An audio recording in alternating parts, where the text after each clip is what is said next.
Hello నమస్తే. వచ్చే ఏడాది ఉత్తరప్రదేశ్ రాష్ట్రంలో అసెంబ్లీ ఎన్నికలు జరగబోతున్నాయి. ఉత్తరప్రదేశ్‌లో జరిగే ఎన్నికలు పైన దేశవ్యాప్తంగా ఆసక్తి ఉంటుంది. ఉత్తరప్రదేశ్ అంటే ఆల్మోస్ట్ మినీ ఇండియాగా భావిస్తూ ఉంటారు. 543 లోక్సభ స్థానాలున్న భారతదేశంలో 80 లోక్సభ స్థానాలున్న రాష్ట్రం ఉత్తరప్రదేశ్. దేశంలో అతిపెద్ద రాష్ట్రంగా ఉంది. సో, ఉత్తరప్రదేశ్‌లో గెలిస్తే దేశాన్ని గెలవడం ఈజీ లాంటి చర్చ రాజకీయంగా ఉంటుంది. అటువంటి ఉత్తరప్రదేశ్ రాష్ట్రంలో వచ్చే ఏడాది అసెంబ్లీ ఎన్నికలు జరగబోతున్నాయి. ఉత్తరప్రదేశ్‌లో ఇప్పటికి వరుసగా 2 సార్లు విజయం సాధించింది భారతీయ జనతా పార్టీ. మరోసారి విజయానికి సంబంధించి ప్రయత్నాలు చేస్తూ ఉంది. ఉత్తరప్రదేశ్ ఎన్నికల్లో ఈసారి గెలిచి తీరాలనుకుంటోంది సమాజ్వాదీ పార్టీ. సమాజ్వాదీ పార్టీ అధినేత మాజీ సీఎం అఖిలేష్ యాదవ్ ఈసారి ఎన్నికలపైన ఆయన ఫోకస్ పెట్టారు. చిన్న పార్టీలతో కలిసి కూటమిగా ఏర్పడతాం. ఖచ్చితంగా వచ్చే ఎన్నికల్లో మేము గెలుస్తాం అని చెప్తున్నారు. అయితే వచ్చే ఎన్నికల్లో గెలవడానికి సంబంధించిన ఎజెండా ప్రస్తుతం అఖిలేష్ యాదవ్‌కి దొరికింది. అది అఖిలేష్ యాదవ్ వ్యూహంతోటి అఖిలేష్ యాదవ్ ఆలోచించి తెరపైకి తీసుకొచ్చిన ఎజెండా కాదు. అది బహుశా రాముడిచ్చిన ఎజెండాగా కనపడుతోంది. ఉత్తరప్రదేశ్‌లో అయోధ్యలో రామాలయ నిర్మాణం తరువాత జరుగుతున్న తొలి అసెంబ్లీ ఎన్నికలు ప్రస్తుతం జరగబోయే అసెంబ్లీ ఎన్నికలు. సో, అయోధ్యలో రామాలయం దేశవ్యాప్తంగా ఉన్న హిందువులకు సంబంధించిన ఆకాంక్ష.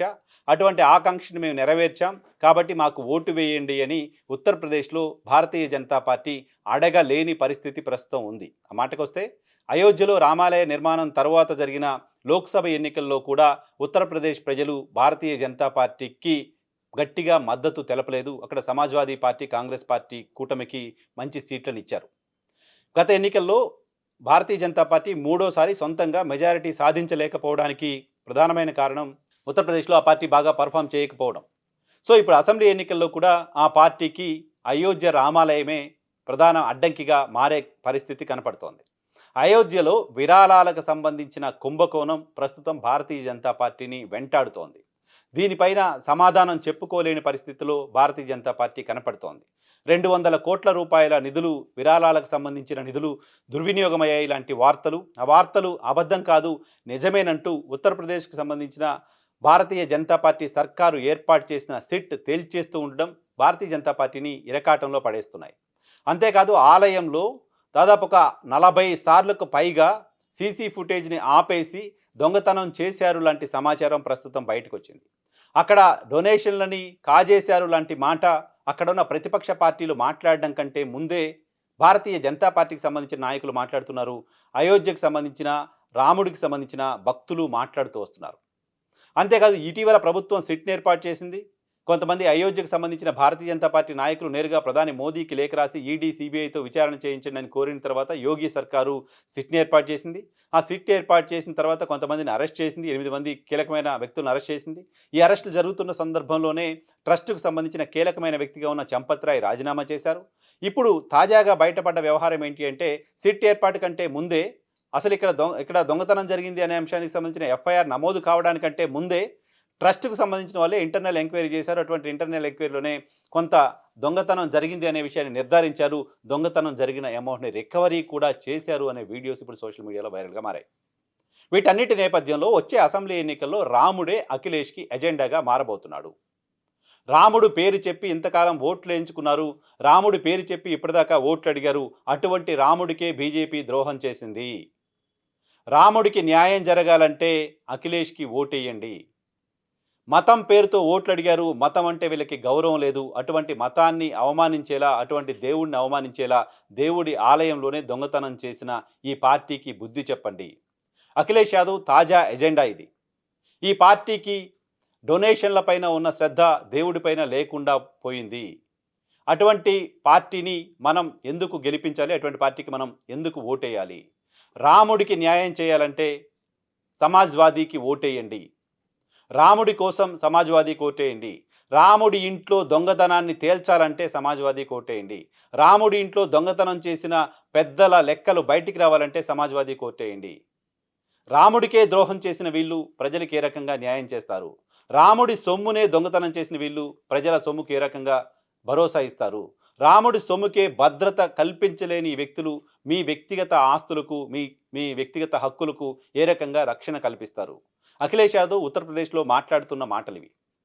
రాముడి పేరెత్తాలంటేనే భారతీయ జనతా పార్టీ భయపడే పరిస్థితి ఉత్తరప్రదేశ్లో ప్రస్తుతం కనపడుతోంది.